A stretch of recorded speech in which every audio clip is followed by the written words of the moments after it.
الحمد لله وحده، والصلاة والسلام على من لا نبي بعده، أما بعد.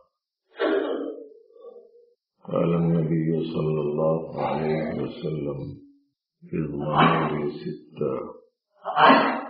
أضمن لكم الجنة: اصدقوا إذا حدثتم، وأوفوا إذا وعدتم، وأدوا الأمانة إذا أؤتمنتم، وغضوا أبصاركم، واحفظوا فروجكم، وكفوا أيديكم، أو كما قال صلی اللہ علیہ وسلم. آیت البر میں جو مضامین ہیں اس کا ایک حصہ اعتقادات سے متعلق ہے، ایک حصہ اعمال سے متعلق ہے، اور ایک حصہ اخلاق سے متعلق ہے. اعتقادات اور ایمانیات سے متعلق جو حصہ اس میں مذکور تھا اس کا سرسری ذکر آپ کے سامنے کیا گیا کہ ایمان باللہ، ایمان بالیوم الآخر، ایمان بالملائکہ، ایمان بالکتب، ایمان بالرسل. یہ حصہ ذکر کیا گیا کیونکہ آیت میں ایمان بالقدر کا تذکرہ نہیں تھا، اس لیے کل کے مذاکرے میں بعض دیگر آیات کے حوالے سے ایمان بالقدر کا بھی ذکر آیا. اور آگے جو مضمون ہے اس آیت میں وَآتَى الْمَالَ عَلَى حُبِّهِ ذَوِي الْقُرْبَى وَالْيَتَامَى وَالْمَسَاكِينَ وَابْنَ السَّبِيلِ وَالسَّائِلِينَ وَفِي الرِّقَابِ وَأَقَامَ الصَّلَاةَ وَآتَى الزَّكَاةَ وَالْمُوفُونَ بِعَهْدِهِمْ إِذَا عَاهَدُوا وَالصَّابِرِينَ فِي الْبَأْسَاءِ وَالضَّرَّاءِ وَحِينَ الْبَأْسِ. اس کے بعد اخیر میں ہیں أُولَئِكَ الَّذِينَ صَدَقُوا وَأُولَئِكَ هُمُ الْمُتَّقُونَ. ترجمہ تو پہلے دن ہو گیا تھا. مال کو خرچ کرنا مال کی چاہت کے باوجود، مال کو خرچ کرنا اللہ سے محبت کی وجہ سے، مال کو خرچ کرنا خرچ کرنے کی چاہت کے ساتھ. الفاظ یاد رکھ سکتے ہوں تو یاد رکھ لینا. علی حبہ میں یہ مضمون ہے، دل جس سے لگا ہوا رہتا اس کو خرچ کرنا زیادہ اجر رکھتا. جس کے واسطے خرچ کر رہے ہیں اس سے تعلق کے واسطے خرچ کرنا یہ سب سے اعلیٰ چیز. خرچ کرنے کو تو کر دیتے ہیں مگر طبیعت میں رغبت نہیں رہتی خرچ کرنے سے متعلق، اس کی وجہ سے بھی اجر میں کمی آ جاتی. خرچ کرنا شوق کے ساتھ.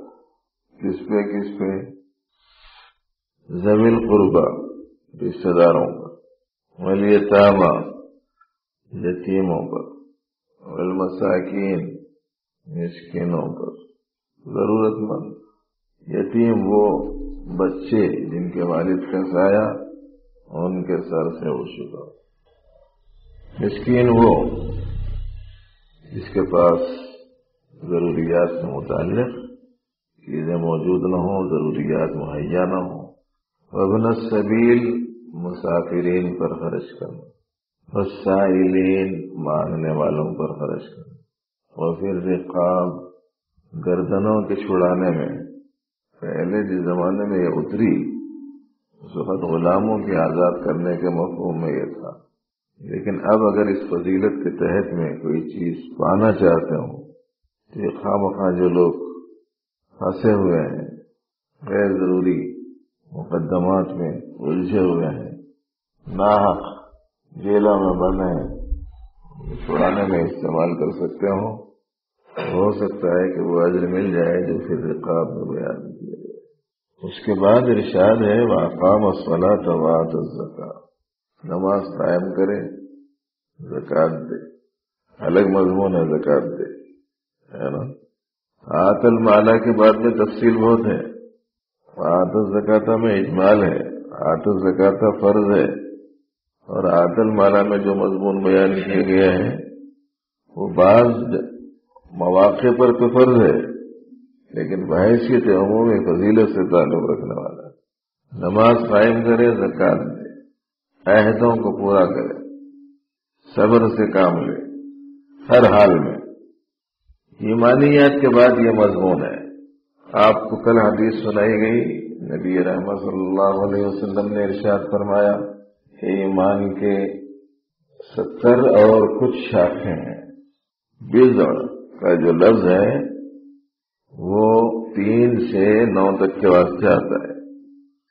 درمیان کا لفظ عدد عام طور پر مشہور ہو گیا 77۔ 77 بولے سمجھتے ہیں کیا بولتے؟ 70 کے ساتھ کو کیا بولتے ہیں انگلش میں؟ 77۔ یہ پوچھنا میں کو اس بات سے پڑا کہ شام میں فون آیا کہ خاتون کا دعا سے متعلق، تو ہم نے کہا یا وکیل 77 مرتبہ بولو، تو وہ کہنے لگی 77 بولے تو کیا؟ تو میں تو بول دیا 77، مگر وہ صحیح بولا نہیں بولا، آپ سے ذرا تصدیق کرا رہا ہوں اس واسطے کہ مجھے انگلش نہیں آتی۔ 77 شعبے مشہور ہیں۔ اب یہ ایک علیحدہ بات ہے کہ 77 ہی مراد ہے، یا یہ کہ شعبجات ایمانی کے کثرت کو بیان کرنا مقصود ہے۔ جیسے خیر تم اگر 70 مرتبہ بھی بولیں گے تو نہیں سنوں گا، بولے کیا مطلب؟ کتنے بھی مرتبہ بولو میں نہیں مانوں گا، یہ مطلب ہوتا ہے۔ اس میں عدد کی تقسیر مقصود ہوتی ہے، تحدید مقصود نہیں ہوتی۔ بعض لوگوں کا کہنا یہ ہے ہمارا جتنے اعمال صالحہ ہیں اور جتنے اعمال مطلوبہ ہیں، یعنی جو جو کرنے کے احکام آئے ہیں وہ سب کے سب ایمان ہی کے شعبے ہیں، اور یہ مترشح خود اسی ارشاد مبارک سے ہوتا ہے کہ آپ علیہ الصلوۃ والسلام نے ارشاد فرمایا کہ راستے سے تکلیف دہ چیز کا ہٹا دینا ایمان کا ادنا شعبہ ہے، اور حیا کا ہونا ایمان کا ایک اہم شعبہ ہے۔ اس سے یہ بات معلوم ہوئی کہ جو چیزیں مطلوب ہیں پروردگار کو بندوں سے، جس کا ذکر قرآن و سنت کے اندر آتا ہے، وہ سب کے سب ایمانیات سے متعلق ہے۔ اسی لیے ایمان کی تعریف کرتے ہوئے 3 جملے استعمال کیے جاتے ہیں۔ ایمان 3 چیزوں کا نام ہے۔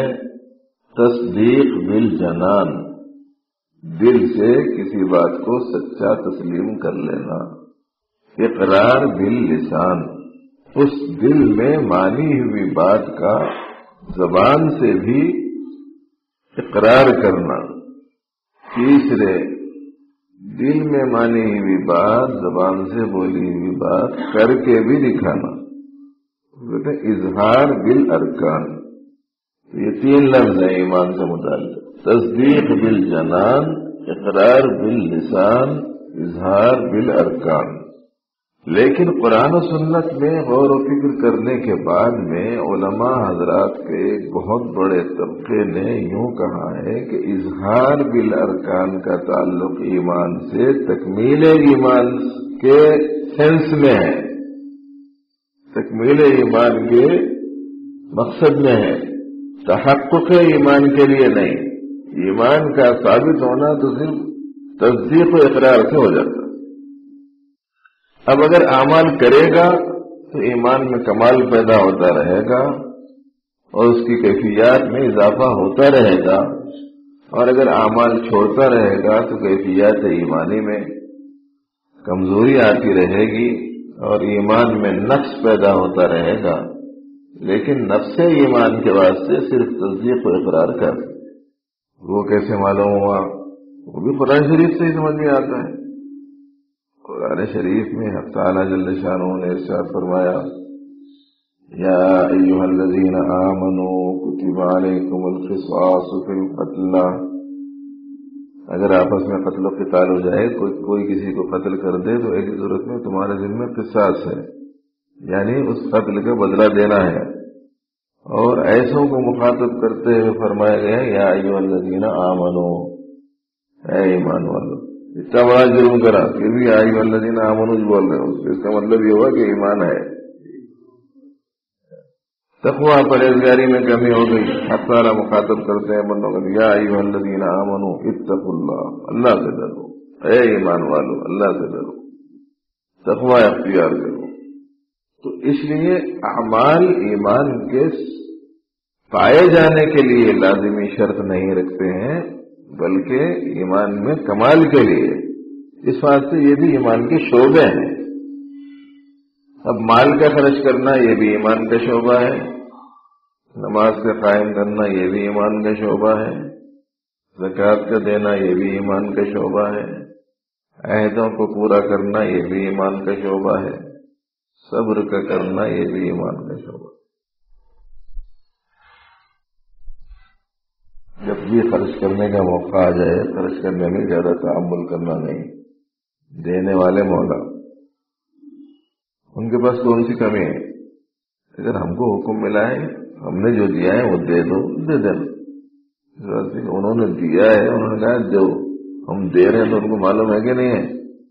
معلوم ہے. دیے تو میں بولے ایسا سنتا، دے دو بولے تو دے دیتا، بولے تو انہوں نے دیتے ہی رہتے. اور اگر ایسا ہوا کہ وہ دے رہے ہیں دو اور ہم نہیں دے رہے ہیں تو اللہ تعالیٰ بھی دینا بند کر دیتے. سیدتنا فاطمۃ الزہرا رخت جگر نبی رحمت صلی اللہ علیہ وسلم کی رضی اللہ عنہا، ان کو نبی رحمت صلی اللہ علیہ وسلم نے ارشاد فرمایا کہ بیٹی، خرچ کرنے سے متعلق تھیلی بند مت کرو، اللہ بھی اپنی دین بند نہیں کرے گا، اور اگر بند کر دو گی تو وہ بھی بند کر دے گا. خرچ کرنا، زکوٰۃ دینا، شوق سے دینا. ایک مسئلہ ہے نماز قائم کرنے کا. نماز ٹھیک قائم کرنا، ظاہری باطنی پوری آداب کی رعایت کے ساتھ. ہمارے حضرت مسیح الامت شاہ مسیح اللہ خان صاحب رحمۃ اللہ علیہ بیان فرماتے تھے مجالس میں اپنی،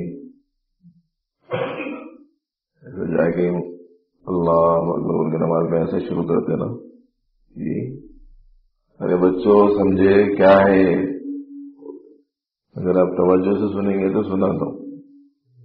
رات میں طاق سب تھی، جاگے رہتے، تھوڑا سا تقاضا وقاضا ہے، بولے تو تقاضا تو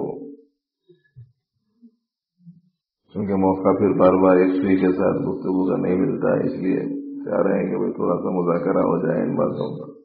کہتے تھے کہ بھائی چاہے کہ مسلح پہ کھڑے ہوتے اور قبلہ رو نیت کرتے ہو کہ اللہ آپ کو راضی کرنے کے لیے آپ کے حکم کی تعمیل میں صلاۃ ادا کرتا ہوں، تو آغاز کیوں کرتے ہو؟ بولتے تھے کہ سمجھے کچھ بھی نہیں سمجھے. بولے یوں کہتا ہے خیر ہے کہ مسلح پر کہ مولا خواہشات، آرزویں، ارمانیں، چیزیں، دنیاوی علائق، تعلقات، یہ وہ سب سے اظہار برات کرتا ہوں. اب کسی سے میرا تعلق نہیں، بس میں ہوں آپ ہیں، اور کسی سے نہ لینا نہ دینا. جب کسی سے تعلق نہیں ہوگا کیا بولتے؟ میں ہی بری ہوں گا. بولتے ہیں کہ نہیں بولتے؟ اگر آپ کے بارے میں شبہ ہو جائے، کسی کے بارے میں، آپ کے بارے میں اللہ کرے کبھی نہ ہو، کسی کے بارے میں بھی نہ ہو، کہ اگر شبہ ہو جائے پولیس والوں کو، فوج والوں کو کہ صاحب یہ کچھ مجرم قسم کا شخص معلوم ہوتا ہے، ہو سکتا ہے اس کے پاس میں کوئی ہتھیار ہو سکتا ہے یہ لڑنے کے واسطے تیار ہو، تو ایسی صورت میں سامنے والا اس سے یوں کہتا ہے کہ بھائی تم ہتھیار ڈال دو، تو ایسی صورت میں وہ ہاتھ اٹھا دیتا ہے. ہاتھ اٹھا دینے کا مطلب یہ ہے کہ اب اس نے ہتھیار ڈال دیا، یعنی اب وہ لڑنے کو تیار نہیں ہے، وہ حوالے ہو جانے کو تیار ہے. یہ تو علامت ہے نا. اور اگر نہیں کرتا ہے ایسا تو چلاتا ہوں. تو نماز کا تو آغاز ایسا ہے، دل حق تعالیٰ کی طرف، رخ حق تعالیٰ کے گھر کی طرف، اور ہاتھوں کے ذریعے سے دیر سے بے تعلقی کا اظہار. اور پھر یوں کہتا ہے کہ مولا آپ سے بڑا کون ہے؟ اللہ سب سے بڑے. یہ اس کی زبان سے نکلتا ہے. اور اس کے بعد میں ہاتھ باندھ رہا. خواہشات کے اٹھنے کا جو مرکز ہے، میرے اب اس کو اٹھنے نہیں دیتا، کر دیتا اس کہ مولا اب تک بہت ہو گیا، اب نہیں اٹھنے دیتا. اس کے بعد اللہ کی پاکی بیان کرنا شروع کرتا ہے، اس کے بعد سورۃ الفاتحہ پڑھتا ہے۔ نماز قائم کرنا، تو اب یہ نماز کا آغاز ہو رہا، السلام علیکم ورحمۃ اللہ تک پہنچنا ہے نا، آہستہ آہستہ، مگر مختصر کر دیں گے اس کو۔ اب سورۃ الفاتحہ پڑھتا ہے، سر سیدھا، نگاہ نیچے،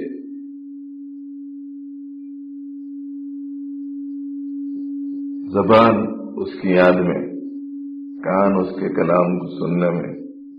اللہ فقہائے کرام کو جزائے خیر عطا فرمائے، انہوں نے اکیلے کی نماز کے بارے میں بھی یہ مسئلہ لکھا ہے کہ نماز میں جو کچھ پڑھا جاتا ہو اس کا تلفظ ایسا ہونا چاہیے کہ باہر اگر کسی قسم کا شور و ہنگامہ نہ ہو، پنکھوں کا شور نہ ہو، تو اپنا بغیر آواز کا پڑھنا اپنے کو سنائی دے، ایسا پڑھنا چاہیے۔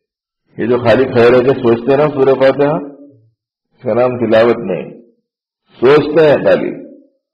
جیسے بعض لوگ قرآن پاک کی تلاوت کرتے ہیں تو سامنے کلی رکھتے ہیں، انگلی رکھ کے، یہ دیکھنا ہوا، تلاوت کرنا کہاں ہوا؟ تلاوت تو زبان سے تلفظ کے بغیر نہیں ہوگا۔ اور اللہ جل شانہ نے عجیب و غریب قسم کا مشین بنایا ہے۔ آج کل جو ہے وہ دیکھیں گے آپ کے ٹائپ رائٹر ہوتا، صحیح مارو ایک عرب آ جاتا، دوسری جگہ مارو تو دوسرا عرب تھا، تیسرا۔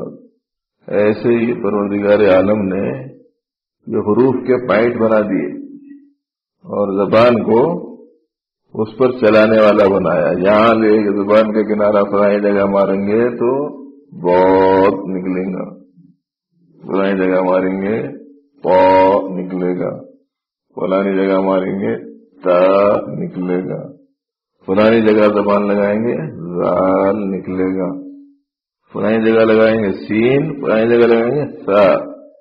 عجیب مشین ہے، یہ دیکھ کے نکالے سے تو ویسا معلوم ہوتا بس۔ جتنے گاڑیاں نکلے ہوئے ہیں سب انسان کو دیکھ کے نکالے سے، حیوانات کو دیکھ کے نکالے سے، دو پہیے کے ہوں گے چار پہیے کے، سب میں ٹاکیاں رہتے، یہاں ہے ٹاکی ہے کہ نہیں؟ سب میں سامنے لائٹ رہتی، یہاں لائٹ موجود ہے نہیں ہے؟ ہینڈل ہے تو اپنا بھی ہینڈل ہے کہ نہیں ہے؟ ہینڈل بھی، پہیے ہیں تو پہیے ہیں کہ نہیں ہے؟ سب دیکھ کے نکالے سے۔ بما وما بھی سب قرآن شریف دیکھ کے نکالے سے ہے۔ دیکھے کہ پرندے چونچ میں کنکر لے کے فضاؤں میں اڑے، اور وہاں سے جو انہوں نے کنکر پھینکا تو ہاتھی کو تک جنا، ہاتھی کے آر پار ہو گئے۔ تو ان لوگوں نے تحقیق کر لی، ریسرچ کیا اور یوں کہا کہ بھائی جتنے اوپر سے کوئی چیز ڈالی جائے گی، نیچے بڑھتے بڑھتے اس کا پاور اسی قدر بڑھے گا، اور کتنی ہی سخت اور بڑی چیز کیوں نہ ہو متاثر ہوئے بغیر نہیں رہ سکتی۔ نتیجے میں وہ لے آئے کہ گولے فضاؤں میں جا کے اوپر سے نیچے چھوڑ دیتے۔ سو ہر چیز یہیں سے سیکھے سے۔ اب زبان مشغول ہے ان کے پاک کلام کے پڑھنے میں، کیوں کہتا ہے الحمدللہ رب العالمین، سب تعریف اس اللہ کے لیے ہے جو رب العالمین ہے، سب کی ضرورتوں کا پورا کرنے والا۔ العالمین میں سب داخل ہے، ما سوی اللہ العالمین میں داخل ہے، اللہ کے علاوہ جو کچھ ہے سب العالمین میں داخل ہے۔ عالم بے حساب ہے۔ انداز بولنے کا کچھ ایسا ہے کہ یوں کہتا ہے سب تعریف اس اللہ کے لیے ہے جو تمام عالموں کا پالنہار ہے، الرحمن الرحیم، جو بڑا مہربان نہایت رحم والا ہے، مالک یوم الدین، جو جزا کے دن کا مالک ہے۔ گفتگو یہاں تک کچھ ایسی ہے کہ گویا بندہ اس کو غائب ہونے کی حالت میں جیسا خطاب کرتا ہے ویسی بات کر رہا، اور فلانے صاحب تو ایسے ہیں ایسے ہیں ایسے ہیں ایسے ہیں، تو ظاہر ہے کہ یہاں نہیں ہے، غائب میں ہیں کا ایک تصور ہے۔ لیکن اتنے آیات پڑھ لینے کے بعد میں پروردگار عالم کی معرفت، اس کی پہچانت، اس کے کمالات کا اس درجے اس کے اوپر گویا انکشاف ہو جاتا ہے کہ اب اسے یہ سمجھ میں آ جاتا ہے کہ انہوں غائب نہیں ہے، حاضری سے۔ اس بات سے بولتا ایاک نعبد، اے اللہ میں تیری ہی عبادت کرتا ہوں۔ اب تک جو بول رہا تھا کیا بول رہا تھا؟ اللہ ایسا ہے ویسا ہے ویسا ہے ایسا ہے، لیکن اب یوں کہتا ہے اللہ میں آپ کی عبادت کرتا ہوں۔ اب تک بندہ گویا ان کے روبرو نہیں تھا، اب روبرو ہو گیا، خالی 3 آیات پڑھ لیا تو اپن پورا قرآن شریف پڑھ لیا تو روبرو نہیں ہو رہے، شعور نہیں ہے۔ حضرات اکابر نے، بزرگان دین نے، صوفیاء کرام نے جس قسم کی تعلیم دی، اس کے نتیجے میں ہمیشہ اللہ کا استحضار بندے کو رہنے لگتا ہے، اور انت عبد اللہ کانک تراہ، گویا اس کا حال بنتا ہے۔ اور اس سلسلے میں ایک بات یہ بھی یاد رکھ لیجیے کہ حدیث شریف میں انت عبد اللہ کانک تراہ احسان کے ضمن میں آیا ہے۔ عام طور پر لوگوں نے اس کو نماز کے مفہوم میں لیا اور یوں سمجھا کہ حالت نماز میں وہ گویا یوں سمجھے کہ اللہ کو دیکھ رہا ہے۔ حدیث میں ایسا کوئی لفظ نہیں ہے۔ حدیث میں ہے کہ احسان یہ ہے کہ تم اللہ کی عبادت ایسی کرو گویا کہ تم اللہ کو دیکھ رہے ہو۔ اتنا جملہ ذہن میں رکھنے کے بعد میں دوسرا جملہ سننا۔ دوسرے جملے میں کیا ہے قرآن پاک کے کہ میں نے تم کو اپنی عبادت ہی کے لیے پیدا کیا ہے، تو اس کا مطلب یہ ہوا کہ پوری زندگی عبادت ہی کرنا ہے۔ اب پوری زندگی عبادت کرنا ہے اور عبادت ایسی کرنا ہے گویا کہ اللہ کو دیکھ رہے ہیں، تو اس کا مطلب یہ ہوا کہ ہمیشہ ہی کا کچھ ایسا اپنا حال بنانا ہے کہ ہم اور وہ آمنے سامنے روبرو ہی ہیں۔ مگر اس کو حاصل کرنے کے لیے ایک تو یہ ذکر کی کثرت ہے، دوسرے تعلیم ہے خصوصی پاتے رہنا، پھر اس کا اعادہ تکرار ذہن میں چلتے رہنا۔ ہمارے حضرت صوفی صاحب رحمۃ اللہ علیہ اب تعالیٰ جل شانہ بے حد ان کو رضا عطا فرمائے، درجات بلند فرمائے، ان کے قبر کو نور سے بھر دے، عجیب و غریب قسم کی تعلیم دیتے تھے۔ کہتے تھے کہ کسی مول صاحب سے تعلق ہے آپ کا تو ان کی کسی چیز سے واقفیت بھی رہتی ہے، وہ چیز دیکھتے ہی مول صاحب دکھتے ہیں۔ کسی کی گاڑی ہے کھڑی ہوئی ہے تو گاڑی والے صاحب ہیں، شیروانی دیکھ کے شیروانی والا، گاڑی دیکھ کے گاڑی والا، جوتا چپل دیکھ کے جوتا چپل والا، مکان دیکھ کے مکان والا، دکان دیکھتے ہی دکان والا، دکھتا نہیں دکھتا نہیں دکھتا۔ چھوٹی سے چھوٹی چیز دیکھ کر چیز والے کو بھی آدمی دیکھ لیتا ہے، اس معنی کر کہ چیز کو تو سر کی آنکھوں سے دیکھتا ہے اور چیز والے کو دل کی آنکھوں سے دیکھتا ہے، مگر دیکھتا ہے نا۔ مدرسے میں رہنے والے بہت سارے لوگوں کو اچھا خاصا تجربہ ہے، بچے آپس میں جا رہے ہیں، کلاس کے قریب میں ہیں، مول صاحب کے جوتے سیدھے کر کے رکھے ہوئے ہیں، بولے تو دیکھا ہی نہیں ہم، مول صاحب کو دیکھا کہ نہیں دیکھا، جوتا دیکھ کے مول صاحب کو دیکھ لیا۔ حضرت صوفی صاحب رحمۃ اللہ علیہ فرماتے تھے بڑی حیرت ہے، جوتا دیکھ کر جوتا والا یاد آیا، شیروانی دیکھ کر شیروانی والا یاد آیا، لکڑی دیکھ کر لکڑی والا یاد آیا، چیز دیکھ کر چیز والا یاد آیا، آسمان دیکھا آسمان والا نہیں یاد آیا، زمین دیکھا زمین والا نہیں یاد آیا، سورج چاند دیکھا سورج چاند والا نہیں نظر آیا۔ کس قدر حیرت انگیز بات۔ اب بتاؤ کہ ایسی صورت میں کس وقت ایسا آدمی کو ہے کہ اس کو کوئی ایسی علامت اس کے سامنے نہ ہو کہ مولا تبارک و تعالیٰ تک اس کی رسائی نہ ہو، مگر اس کے واسطے استحضار کا اہتمام کرنا ضروری ہے۔ محنت ہے ہر چیز کے پیچھے، کوئی سی بھی چیز میں خصوصیت محنت کے بغیر نہیں آ سکتی۔ کر محنت کھا نعمت، ایک مقولہ مشہور ہے، شاید اس کو ہم لوگوں نے صرف کھانے سے متعلق محنت کو مربوط کر دیا، حالانکہ ثمرہ بیان کرنا مقصود تھا۔ جس لائن کی جو محنت کرے گا اس کا ثمرہ اسے ملے گا۔ کھانے والی چیز سے متعلق ہی شاید سمجھے، اس واسطے کھانے کے واسطے محنت کر رہے ہیں اور محنت کے ذریعے سے جو ملا ہے اس کو کھا رہے ہیں۔ ایک صاحب بقول ایک صاحب کے کہ صاحب کیا مشغلہ ہے دن رات کا؟ بولے کمانے جا رہا ہوں۔ کئی کمانے جا رہے ہیں، کھانے جا رہا ہوں، کئی کو کھا رہے ہیں، کمانے کو جا رہا ہوں۔ بولے صاحب یہ کھانا اور کمانا یہ صفا مروا بنا دیے گئے لوگوں نے، یہاں سے وہاں، وہاں سے وہاں، وہاں سے وہاں، وہاں سے وہاں، بس یہ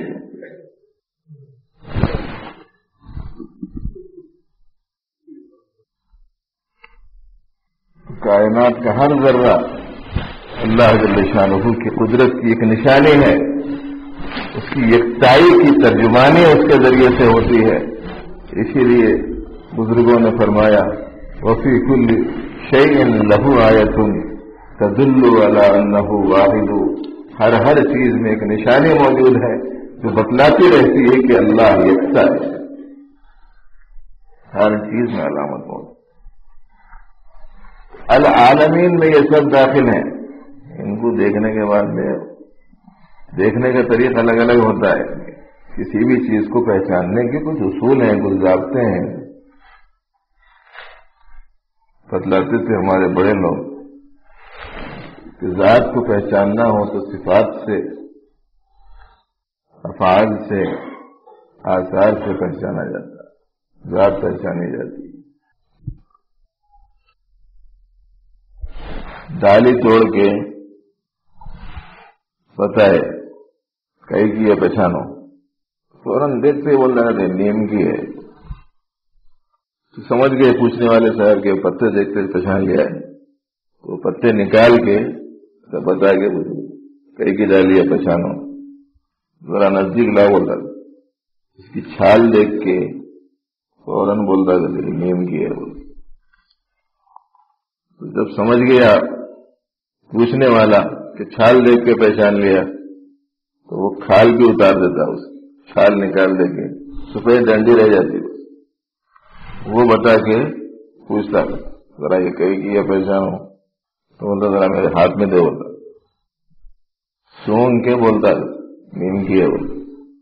تو ذات نیم کو پہچاننے کے واسطے پتا، ذات نیم کو پہچاننے کے لیے چھال، اور ذات نیم کو پہچاننے کے لیے خوشبو ہے کہ نہیں؟ لیکن خوشبو اس وقت میں ہوں گی جبکہ ڈالی تازی ہو، سوکھ گئی ہو تو اب اس میں تو خوشبو نہیں آتی۔ اب وہی سی ڈنڈی کو بتا کے پوچھے گئی کہ یہ پہچانو، مردن بولتا کہتے ہاتھ میں بھی دو، ذرا تصرف کی اجازت بھی دو،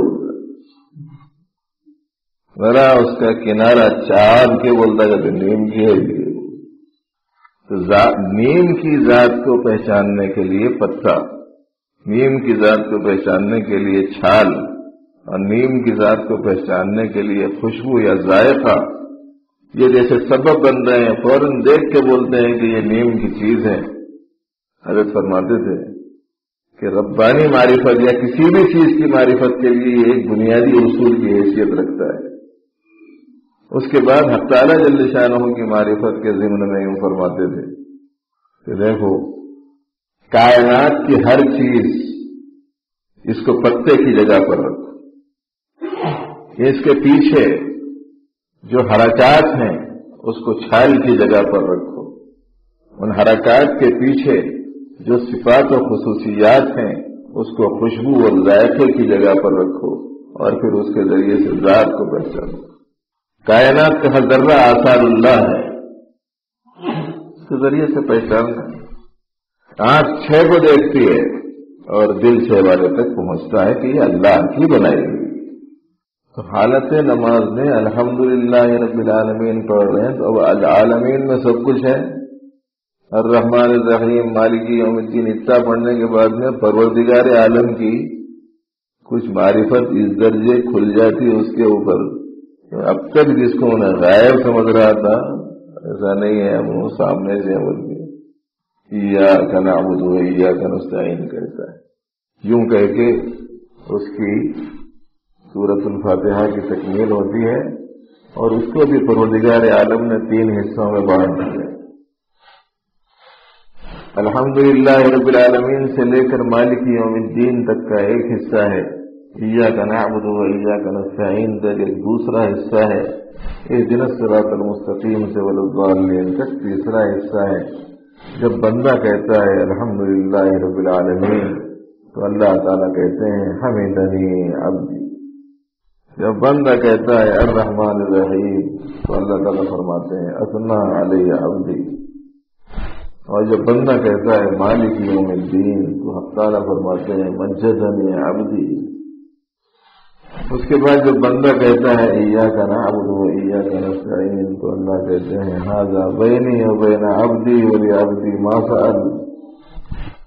اور جب اہدنا الصراط المستقیم سے والضالین تک کہتا ہے تو اللہ فرماتے ہیں ھذا لعبدی ولعبدی ما سأل۔ ہم کلامی چلتے رہتی احسان الحمدللہ رب العالمین بولے رکے گئے، پیچھے سے لقمان دی الرحمن الرحیم الحمدللہ رب العالمین، پیچھے سے پھر لقمان دی الرحمن الرحیم اور الحمدللہ رب العالمین۔ کئی مرتبہ ایسا ہی ہوا، اس کے بعد میں گاڑی آگے بڑھی، سلام پھیرنے کے بعد میں بولے، آیت پڑھنے کے بعد میں رک گئے، لقمان دیے تو لے رہے بھی نہیں، بار بار وہی دہراتے جا رہے تھے کیا قصہ ہے۔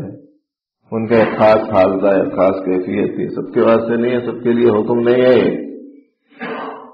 انہوں نے کہا کہ میں جب بھی الحمدللہ رب العالمین کہتا ہوں تو جب تک کہ مولا تعالیٰ کا یہ جواب نہیں سن لیتا حمیدنی عبدی، آگے کی آیت نہیں پڑھتا۔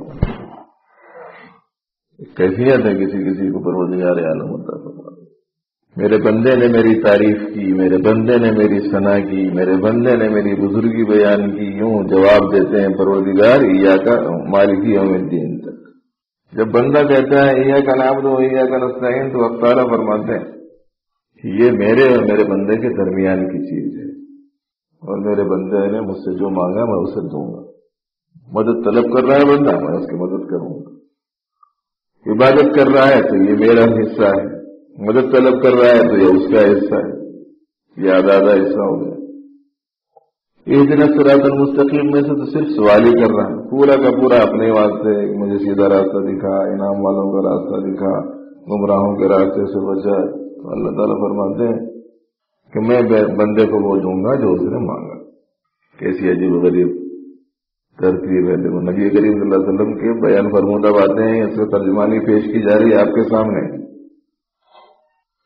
یہ سورۃ الفاتحہ، اسی بات سے حالت نماز میں اللہ کی طرف دھیان قائم رکھنے کی کوشش کرنا۔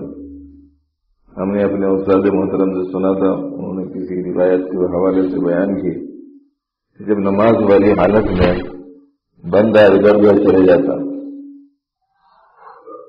جاتے نہیں جاتے،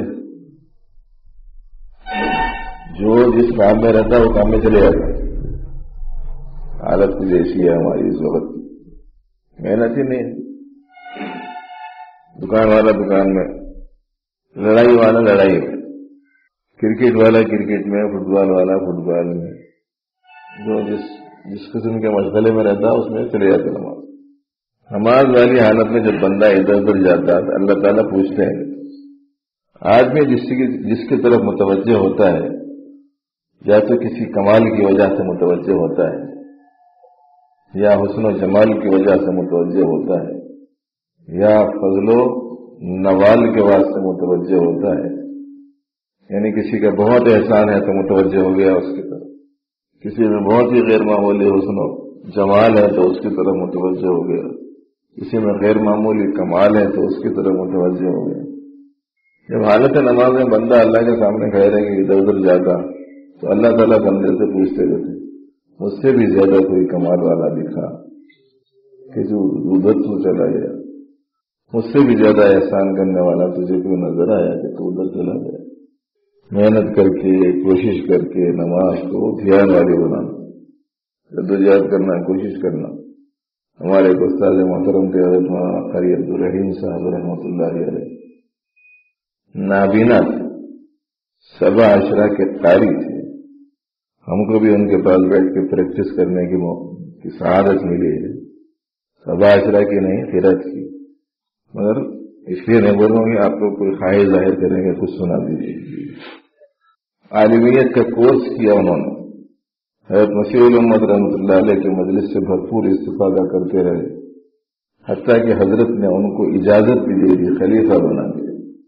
تو حافظ قرآن بھی، قاری قرآن بھی، قاری سبع عشرہ بھی، عالم دین بھی، پھر خلیفہ بھی، ان سے کسی نے پوچھا حضرت 18-20 سال سے آپ یہاں ہیں، کیا سیکھا آپ نے حضرت کے پاس رہ کے؟ تو انہوں نے کہا بھائی کچھ نہیں سیکھا، بس ایک نماز سیکھی۔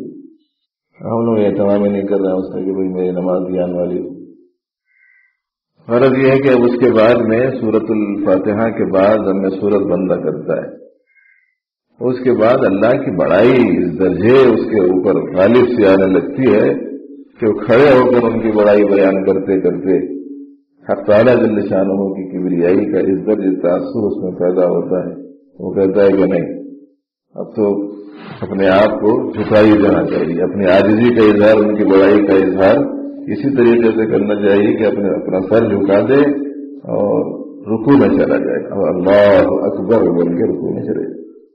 جانے کے بعد میں پھر اسے یہ خیال رہتا ہے کہ ان کی بڑائی کا حق تو ادا ہی نہیں ہو سکتا۔ وہ کہتا ہے سبحان ربی العظیم۔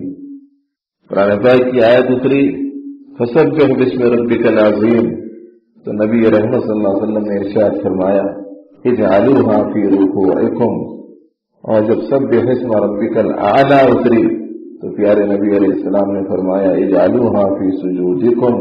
اسی بات سے جب رکوع میں جاتے ہیں تو کہتے ہیں سبحان ربی العظیم، جب سجدے میں جاتے ہیں تو کہتے ہیں سبحان ربی الاعلی۔ اب رکوع میں جا کے بڑائی کا اظہار کر رہا ہے حق تعالیٰ کی، اپنی عاجزی کا اظہار کر رہا ہے، اور یوں کہتا ہے مولا نہ میری عاجزی ہی کے اظہار کا حق ادا ہو سکتا، میں تو اس سے زیادہ بے حیثیت ہوں، اور نہ ہی آپ کی بڑائی کا اظہار کی تکمیل اس کے ذریعے سے ہو سکتی ہے۔ تو سبحان ربی العظیم، سبحان ربی العظیم کہنا ہے، تلفظ صحیح کرنا ہر چیز کا۔ بعض ساتھی پوچھتے ہیں کہ صاحب نماز میں دھیان قائم کرنے کے لیے کیا کرنا، تو اس سلسلے میں 2-3 باتیں ذہن میں رکھنی چاہیے۔ کورس ویسے لمبا ہے تو 2-3 باتیں ذہن میں رکھنی چاہیے۔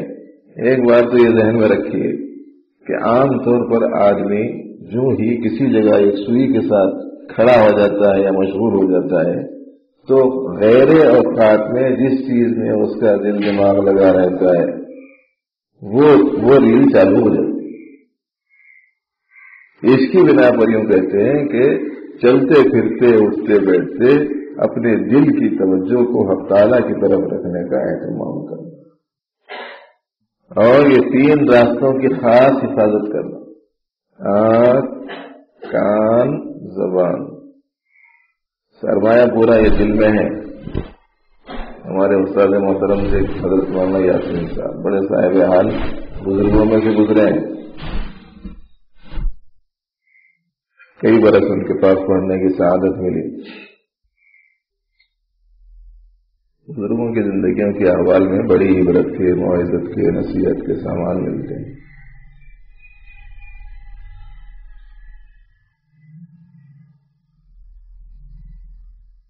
ان سے متعلق جو حوالہ میں جس بات سے متعلق دینا چاہ رہا تھا، اس وقت میں اچانک ذہن سے وہ نکلا، دل کے بارے میں سنا رہا تھا میں کہ دل ایک حجرہ ہے، آنکھ، کان، زبان یہ کھڑکیاں ہیں۔ دروازے بند رکھے ہیں تو کمرہ کچرے سے محفوظ رہتا، دروازے کھلے رکھے تو کچرا آتا جاتا ہے نا۔ یہ پرنالے ہیں، پرنالے، آنکھ، کان، زبان کیا ہے؟ پرنالے ہیں۔ پرنالے میں جو بھی گر رہا گھر کے باہر گرتا، یہ پرنالے ایسے ہیں جو بھی گرتا اندر گرتا، جو گرے گا اس میں اندر گرے گا۔ سنو دل متاثر، بولو دل متاثر، دیکھو دل متاثر ہے کہ نہیں؟ اس واسطے اس کی حفاظت کرنا، دل محفوظ رہا تو پھر دھیان کو قائم رکھنے میں بھی آسان ہے۔ دوسرے بھائی جو تلفظ ہم کر رہے ہیں اس کے بارے میں یہ ذہن میں رکھو کہ آپ اگر کوئی رکوع سنا رہے ہوں اور صاحب کے سامنے بیٹھ کے تو پورے خیالات، پوری مصروفیت یہ وہ سب چلے جاتے ہیں۔ میں مول صاحب سامنے بیٹھے ہوئے ہیں، میں ان کو سنا رہا ہوں، اگر کچھ بھی غلطی کرا تو تنبیہ الغافلین بھی بازو ہے۔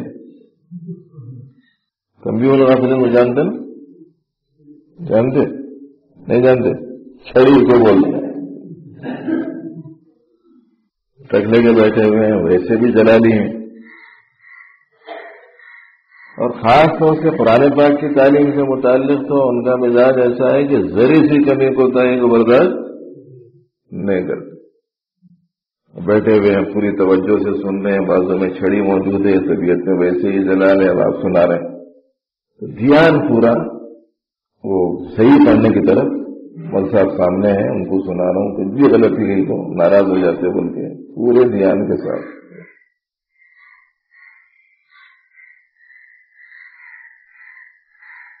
اگر یہ شعور رہا کہ میں پروردگار عالم کی بارگاہ میں ہوں, حق تعالیٰ کو سنا رہا ہوں, جو کچھ بھی میں پڑھ رہا ہوں اللہ پاک کو سنا رہا ہوں, اس شعور کے ساتھ بھی اگر پڑھیں گے تو دھیان پورا ادھر ہی رہے گا نا.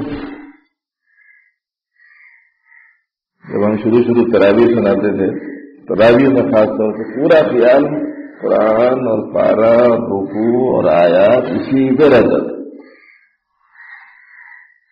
تو ایک دن میں نے مولانا کمال الرحمان صاحب سے عرض کیا کہ حضرت وہ یہ آیت کے بعد کوسی آیت ہے, وہ آیت کے بعد میں کوسی آیت ہے, یہ لفظ کے بعد میں کوسا لفظ ہے, اور یہ یہاں تک پڑھا تھا, یہاں سے پڑھنا ہے. پورا خیال اس میں رہتا کیسی ہو رہی کیا نہیں کی تراویح بول کے بولا.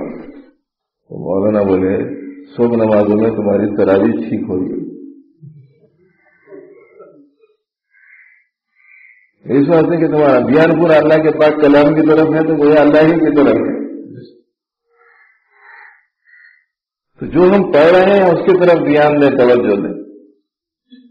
اسی کے ساتھ ساتھ معنی کو یاد کر لیں. اذکار نماز زبان سے اذکار نماز پڑھے جا رہے ہوں, اور دل میں اذکار نماز میں جو معنی ہے اس کی طرف سوچ اور فکر لگی ہوئی ہو.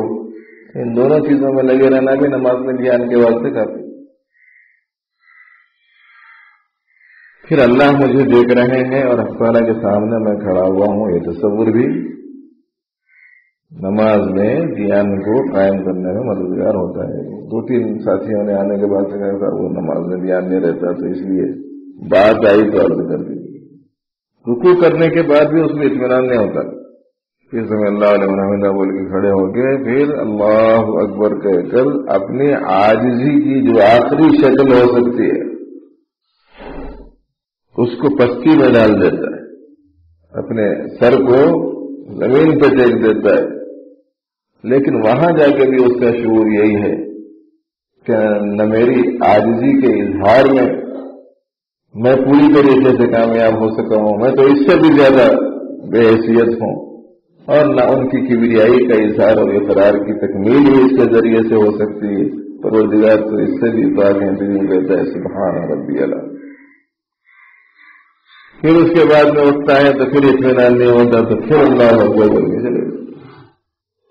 جتنے دھیان کے ساتھ نماز پڑھیں گے تو پھر انشاءاللہ والذی اقامت صلاۃ, نماز قائم کرنا بالکل سیدھی,